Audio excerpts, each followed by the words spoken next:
And now for something completely different.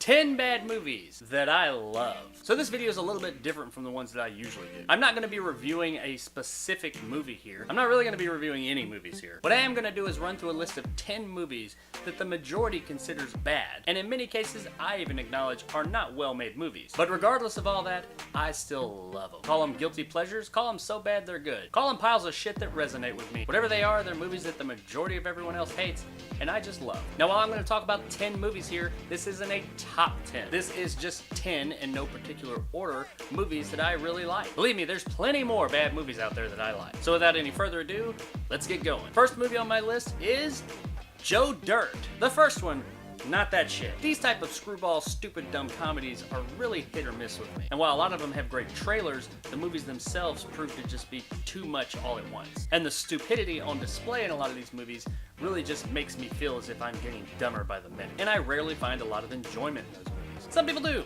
I don't. But something about this movie, I don't know why, I find it funny as shit. I mean, it has David Spade in it. That's already a strike against it. But he is the perfect white trash anti-hero in this movie. The scene of the dog on the porch alone is worth the price of admission. I realize this movie's throwaway trash, but it's throwaway trash that I really like. It is, man. The movie's just funny as hell. Dumb as hell. Dumb as hell. But funny as hell regardless. Next up is a little monster action movie from the early 2000s. Van Helsing. People shit on this movie a lot, and I don't get why. It's fun as hell. It's not Shakespeare, that's for sure. And some of the special effects are a little dated, but they're not god-awful. The performances are all big and loud, but it works with this movie. It's an homage to the old Universal monster movies of the 30s and 40s. Have you watched those? This is what they're like. And it's really exciting at times and just a good time. Don't think about it too much. Just check your brain at the door, sit down, stuff your face with popcorn, and have a great time with it, and I guarantee you will. Or not, but hey, I do. Next up is an obscure comic book adaptation from the mid-2000s, Ultraviolet. Now I fully acknowledge that the acting in this movie is shit. The special effects in this movie are not good. And the story is light as a feather. But I don't care, because this movie is batshit crazy. You know I like me some batshit crazy. And just fun as hell. Don't put a lot of thought into it. And yeah, the special effects aren't great, but they are consistent. And there's so many special effects in this movie, it's almost like you're watching an animated movie. And the fact that there are so many, and they are fairly consistent across the board, is what I think makes it work. I don't know, maybe not. I really don't know what the hell makes this movie work, because it should, but it's fun as hell. It has a badass heroine, and it's entertaining from beginning to end. It has some pretty kick-ass, crazy, insane, way over-the-top action, too. I mean, this shit's so insane and over-the-top, it's ridiculous. But it's so good! Next up, we're gonna take a step back to the 80s, to a little movie that a lot of people just haven't heard of. And regardless of what kind of trouble he's gotten in recently, this Bill Cosby vehicle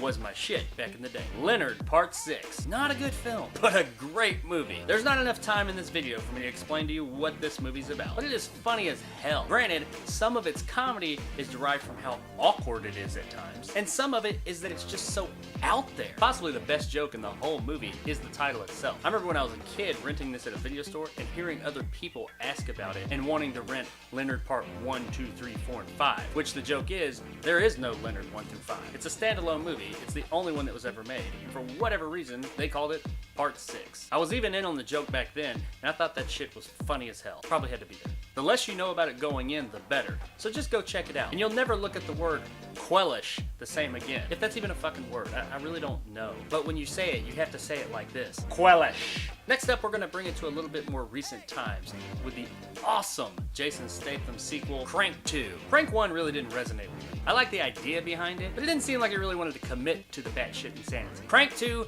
absolutely commits to the batshit fucking crazy insanity. This movie is insane. It is an ADHD fever dream of absolute insanity, and I love it. This one, unlike some of the other movies on this list, should be a bit easier easier for you to find. So if you can keep your FBT under control long enough, go out and pick this one up and give it a shot. Number 6, the Wachowski brothers, siblings, lead up to their amazing Matrix trilogy, Speed Racer. This is another one that everybody did and still does shit all over. And I don't know why. I love this thing. People talk shit about the special effects, but I don't know if they get that they're stylized. They're supposed to look that way. They were going for an anime brought to life kind of look. And I think it really worked here. Like I said about Ultraviolent earlier, the effects are what they are, but they are consistent across the board. And they're very stylized. The whole movie's really very stylized, but it's also styled after the actual show it's based on. If you watch that show, this is pretty much how it was. The movie's more exciting for sure, but that's the look they were going for, and I think they achieved that goal. But I really enjoyed this movie. I thought it was really exciting. I don't think it's the best movie ever made for sure, but I do really like it, and I'll watch it every now and again. So don't believe all the bullshit.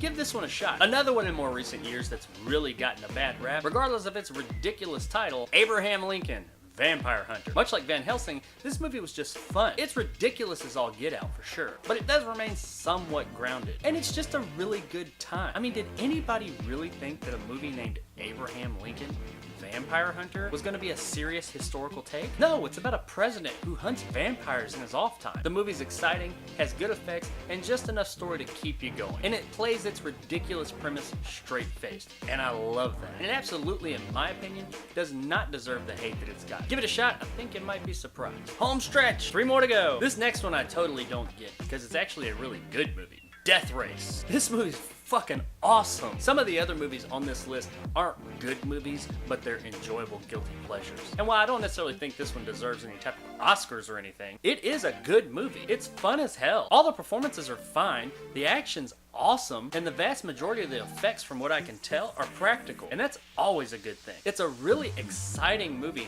that takes an absolutely ridiculous movie like the original Death Race 2000 and makes it somewhat believable. I mean, it's heightened, but look at the original Death Race that everybody talks about how great it is, and then compare it to this movie. I mean, come on. Give this one a shot because it really deserves it. Next up is a movie that a lot of people are probably going to disagree with me on. Honestly, a lot of people probably disagreed with me on a lot of these movies, but I don't care because this movie I really like, and that's the original Resident Evil. Now you got your Resident Evil purists that are gonna talk shit non-stop about this movie, about how it doesn't follow the game at all, and it's terrible and awful, and blah blah blah blah blah blah. I'm a huge Resident Evil fan. I've been playing that game since it first came out back in the mid-90s. And I will acknowledge, no, this movie does not follow the Resident Evil game series story beat for beat. Nowhere near it in a lot of spots. What it does do is what a good adaptation should do. It does pick pieces and parts from the source material and make its own story out of it. It's not so far removed from the source material that it's indistinguishable, but yeah, it is different. But different's not always bad. They crafted a really fun, scary at times, exciting, good movie. Honestly, I like this whole series, with the exception of the second one, and I know that's really taboo to say. But admittedly, the first one is the best one. If you've never watched this movie, but you're just going off of what everybody else is saying about how terrible it is, break on out of that shell and give this one a go. It's a pretty fun zombie horror movie. It's definitely worth your time. So here we are, number 1 on the list. Granted, while all the other movies on this list weren't in any kind of particular order, and there's loads more I have, this one is probably the one that I love the most, that everybody else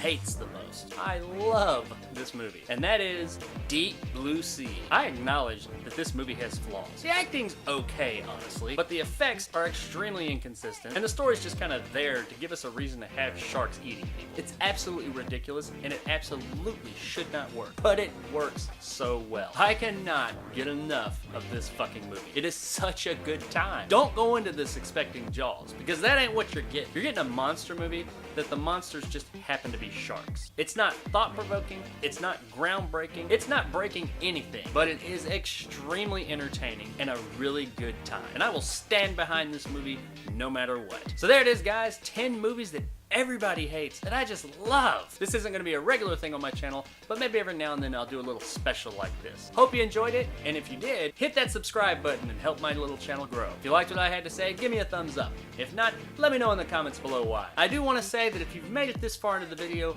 thanks for watching. I really love doing these videos on YouTube, but it's not always the easiest thing. So if you've taken the time out of your day and sit here and watch my whole entire video, thank you very much. That means more to me than you know. Hopefully you get some kind of joy and had a good time with this video, because that's ultimately what I'm here to do, is entertain you and have a good time. So to the few people that are actually watching this part of the video, thank you from the bottom of my heart. I really appreciate it. And I'll see you next time. You ate my bird.